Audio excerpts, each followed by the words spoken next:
ज़रा सोचिए, अगर दुनिया के सबसे अहम समुद्री व्यापारिक रास्तों में से किसी एक पर चीन का कब्जा हो जाए तो आगे क्या होगा। पूरी दुनिया का व्यापार और खासकर अमेरिका की इकोनॉमी रातों रात कैसे घुटनों पर आ सकती है, ये चीन ने बता दिया है। आज हम एक ऐसे ही ग्लोबल ट्रेड लाइफलाइन की बात करने वाले हैं इस वीडियो में, जिसने दुनिया के दो सबसे बड़े सुपर पावर यानी कि अमेरिका और चीन को आमने सामने लाकर खड़ा कर दिया है। वो है पनामा नहर। वीडियो को लास्ट तक ज़रूर देखिएगा। आपको विस्तार से बताऊंगी कि आखिर अब जंग की लकीर चीन और अमेरिका के बीच क्यों खिंचती हुई नजर आ रही है अंतर्राष्ट्रीय पटल पर। नमस्कार, आपके साथ मैं पल्लवी रविंद्र सिंह। दरअसल हाल ही में अमेरिका राष्ट्रपति डोनाल्ड ट्रंप ने एक बेहद ही विस्फोटक बयान दिया और जिसकी वजह से पूरी दुनिया की जियोपॉलिटिकल में भूचाल आ चुका है। ट्रंप ने खुली चेतावनी देते हुए कहा है कि चीन पनामा नहर पर कब्जा करने की कोशिश कर चुका है, लेकिन हम उसे नाकाम कर देंगे, हम उसे कामयाब नहीं होने देंगे। ये ट्रंप की तरफ से कहा गया। लेकिन यह सवाल है कि आखिर पनामा नहर पर कंट्रोल किसका था। अमेरिका ने इसे खुद आखिर क्यों भविष्य में छोड़ दिया था। उन्होंने कहा था भविष्य में हम इस पर कब्जा कर लेंगे, लेकिन अगर हम पास्ट को देखें तो उन्होंने क्यों छोड़ दिया था इसे। ट्रंप आज इतिहास की सबसे बड़ी बेवकूफ़ी बता रहे हैं इसे। और आखिर पनामा जैसे छोटे से देश में चीन ऐसा क्या करने वाला है जिसने वॉशिंगटन की नींद को उड़ा कर रख दिया। ऐसे तमाम तरीके के सवाल हैं जो आज अंतर्राष्ट्रीय पटल पर चर्चा का विषय बने हुए हैं। देखिए, कहा जाता है कि दुनिया पर राज वो नहीं करता जिसकी सेना सबसे बड़ी होती है, बल्कि वर्चस्व उसका होता है जिसकी मुट्ठी में दुनिया की रगें होती हैं। आज मैं विश्व राजनीति के उस अदृश्य जाल और गहरे सच से आपको रूबरू करवाऊंगी जिसे आपके लिए जानना बेहद ज़रूरी है। जब पूरी दुनिया की नज़रें ताइवान के आसमान मिसाइलों के धुएं पर टिकी हुई थी, तब समुंदर के खामोश रास्तों पर एक बेहद ही खतरनाक चक्रव्यूह रचा जा रहा था। एक ऐसा चक्रव्यूह जो सीधे अमेरिका की बैकयार्ड में घुसकर उसके सीने पर खंजर घोंपने का काम करने वाला था। मैं बात कर रही हूँ पनामा नहर की। महज 82 किलोमीटर लंबा पानी का ये एक ऐसा रास्ता जो कोई आम नहर नहीं है, बल्कि 21वीं सदी का वो ब्रह्मास्त्र से माना जाता है जिसके लिए आज दो सुपर पावर टकराने की कगार पर हैं।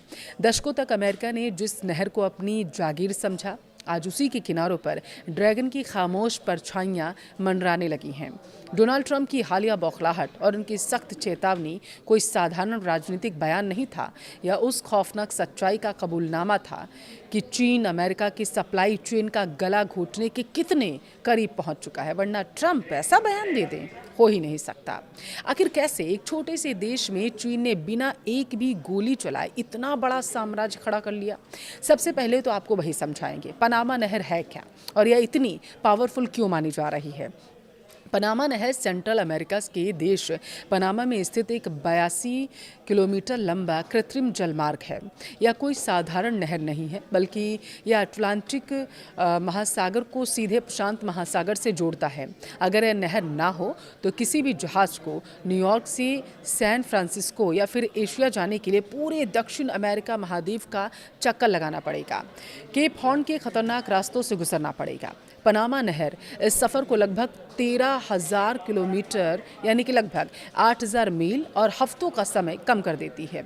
अब देखिए, कुछ चौंकाने वाले जो आंकड़े हैं निकल कर सामने आए हैं वो आपको बताती हूँ मैं। दुनिया के कुल समुद्री व्यापार का लगभग 5 से 6% हिस्सा इसी नहर से होकर गुजरता है। हर साल 13,000 से ज़्यादा विशालकाय जहाज़ यहीं से गुजरते हैं। लेकिन सबसे बड़ी बात, अमेरिका का 40% से ज़्यादा कंटेनर ट्रैफिक इसी नहर पर निर्भर है। और यही वजह है कि पनामा नहर सिर्फ एक रास्ता नहीं माना जाता है, बल्कि ये अमेरिका की सप्लाई चेन की सांसें भी हैं। अगर यहाँ कोई रुकावट आ जाए तो अमेरिका के सुपरमार्केट्स खाली हो जाएंगे, महंगाई अमेरिका में आसमान छूने लगेगी। और ठीक इसी सांस की नली पर अब चीन अपना हाथ रखना चाहता है, इस नली को दबाना चाहता है। ट्रंप के गुस्से को समझने के लिए आपको ये समझना होगा कि इसका इतिहास क्या है। पनामा नहर का निर्माण 1904 में अमेरिका ने शुरू किया था। यह 1914 में बनकर तैयार हुआ और इसे 20वीं सदी का सबसे बड़ा इंजीनियरिंग चमत्कार माना गया। लेकिन क्या आप जानते हैं कि इस चमत्कार को बनाने में हज़ारों भारतीयों ने अपना खून पसीना बहाया था।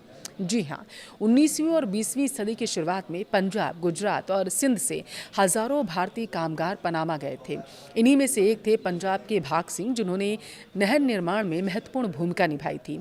आज भी पनामा में लगभग 15,000 भारतीय मूल के लोग रहते हैं, जो उसी ऐतिहासिक जुड़ाव का हिस्सा हैं। तो फिर अमेरिका के हाथ ये नहर कैसे निकल गई, वो समझिए। अमेरिका ने दशकों तक इस नहर पर राज किया। यह उसकी आर्थिक और सैन्य ताकत का प्रतीक था। लेकिन 1977 में तत्कालीन अमेरिकी राष्ट्रपति जिमी कार्टर ने पनामा के साथ एक समझौता किया, जिसे टॉरिस कार्टर ट्रीटीज कहा जाता था। इस समझौते के तहत 31 दिसंबर 1999 को अमेरिका ने पनामा नहर का पूरा कंट्रोल आधिकारिक रूप से पनामा सरकार को दे दिया। अमेरिका का मकसद लैटिन अमेरिका के साथ अपने रिश्ते सुधारना था, लेकिन डोनाल्ड ट्रंप के नजरिए से यह अमेरिका के इतिहास की सबसे बड़ी भूल माना गया। हाल ही में थियोडोर रूजवेल्ट प्रेसिडेंशियल लाइब्रेरी के उद्घाटन में ट्रंप ने कहा था कि हमने पनामा नहर उन्हें मुफ्त में दे दी। उन्होंने क्या किया? जहाज़ों की फीस 4 गुना बढ़ा दी, खूब पैसा कमाया। यह हमारी कितनी बड़ी बेवकूफ़ी थी, ट्रंप ने कहा। इसी से अंदाज़ा लगा दीजिए। देखिए, ट्रंप का मानना है कि अमेरिका ने अपने पैसे और तकनीक से जिसे बनाया, उसे कूटनीतिक दबाव में आकर छोड़ना एक रणनीतिक आत्महत्या थी। अब आते हैं कहानी के सबसे खतरनाक पॉइंट पर, चीन की एंट्री पर। पनामा नहर पनामा सरकार के कंट्रोल में है, लेकिन चीन वहां एक साइलेंट प्लेयर की तरह घुस चुका है। चीन पनामा नहर का अमेरिका के एक बाद दूसरा सबसे बड़ा यूजर है, लेकिन चीन सिर्फ नहर के इस्तेमाल तक सीमित नहीं रहना चाहता। पिछले कुछ सालों में चीन की कम्युनिस्ट सरकार ने पनामा में अरबों डॉलर का निवेश किया। पनामा नहर के दोनों सिरों पोर्ट्स पर इंफ्रास्ट्रक्चर डेवलप करने का ठेका चीनी कंपनियों को मिल चुका था। चीन वहाँ ब्रिज बना रहा है, पोर्ट ऑपरेशंस को कंट्रोल कर रहा है, लॉजिस्टिक्स हब स्थापित कर रहा है। हाल ही में चीन के विदेश मंत्री वांग यी ने पनामा के साथ सहयोग बढ़ाने की बात भी कही थी। बिना नाम लिए अमेरिका पर निशाना साधते हुए चीन ने कहा था कि चीन और पनामा के रिश्तों में किसी तीसरे देश का दखल बर्दाश्त नहीं किया जाएगा। अब आप समझिए ट्रंप की असली चिंता क्या है। ट्रंप और अमेरिका रक्षा विशेषज्ञों को डर है कि चीन चेकबुक डिप्लोमेसी पनामा की सरकार को अपने प्रभाव में ले सकता है। अगर कल को अमेरिका और चीन के बीच ताइवान या साउथ चीन सी को लेकर युद्ध छिड़ जाता है, तो चीन पनामा में अपने प्रभाव का इस्तेमाल कर सकता है और अमेरिकी नौसेना के जहाज़ों और अमेरिकन ट्रेड को पनामा नहर में रोक सकता है या फिर डिले कर सकता है। यही अमेरिका की टेंशन है। अगर चीन ने पनामा नहर के लॉजिस्टिक्स पर कब्जा कर लिया, तो वह अमेरिका के बैकयार्ड में बैठकर अमेरिका की गर्दन दबाने लगेगा। तो क्या ट्रंप सच में पनामा नहर पर दोबारा मिलिट्री या फिर कूटनीतिक कब्जा कर सकते हैं? देखिए, प्रैक्टिकली देखा जाए तो पनामा एक संप्रभु देश है। पनामा के राष्ट्रपति जोस राउल मुलिनो पहले ही साफ कर चुके हैं कि पनामा नहर पनामा के लोगों की है और हमेशा रहेगी।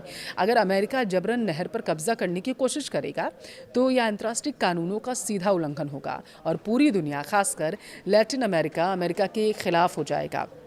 लेकिन ट्रंप पारंपरिक राजनीति नहीं करते। उनका यह बयान चीन के लिए एक रेड लाइन है।